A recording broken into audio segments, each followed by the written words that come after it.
Hey everybody! Today I'm going to be talking to you about PETG.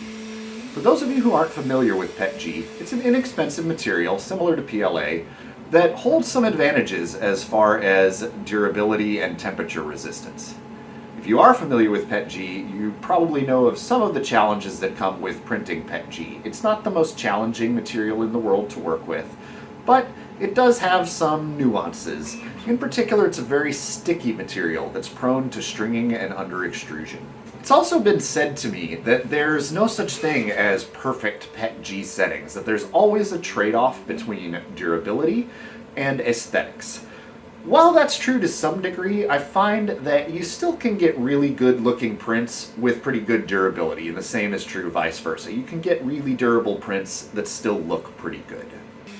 Throughout my extensive experimentation with this material, as you can see from my props here, I did find that both Creality Print and Bamboo Studio had some settings that were way off from where they needed to be, particularly fans and cooling, as well as nozzle temperature in this particular instance, and I'll talk about those as we get into it. Speaking of, let's get started.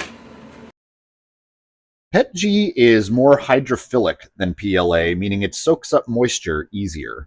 I don't have it printing from a dry box, but you are going to want to have a dry box handy to keep PETG dry. It is going to suck up moisture, much more so than the PLA you might be used to. In fact, even after pulling my PETG right out of the manufacturer's packaging, it needed to be dried.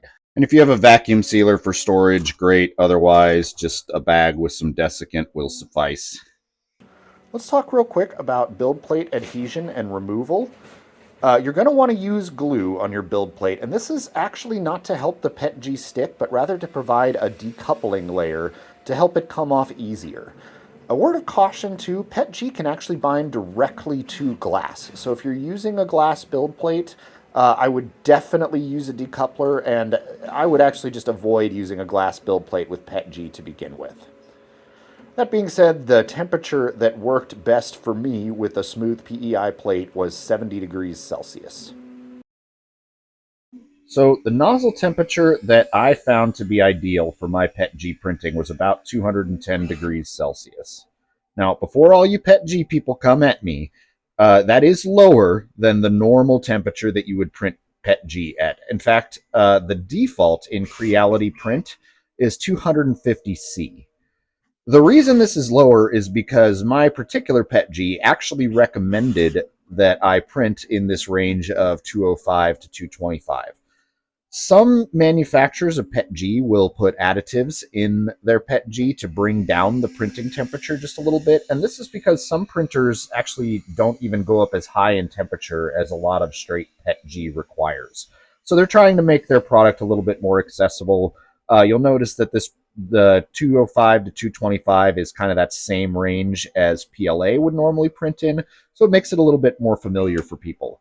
If you do start out trying to print in these higher temperatures, you're going to end up with quite a bit of stringing, as you can see here from some of my early trials that I did before I actually read the label on the filament. And for those of you who don't know what this is a temperature tower. This just helps to dial in exactly what temperature we should be printing at. If you'd like me to do a video on how to do these temperature towers, let me know, but I'm pretty sure there are tutorials already out there. So if you see a bunch of this stringing, maybe lower the temperature. So let's talk about fans and cooling for a minute. That is one of the things in Creality's default settings that was just way off. They had it set initially to 90%, and that creates quite a bit of layer separation. That's one thing you can kind of always count on for cooling, is it's going to affect how well your layers stick together. And I am literally just peeling this benchy apart. There's virtually no layer adhesion there.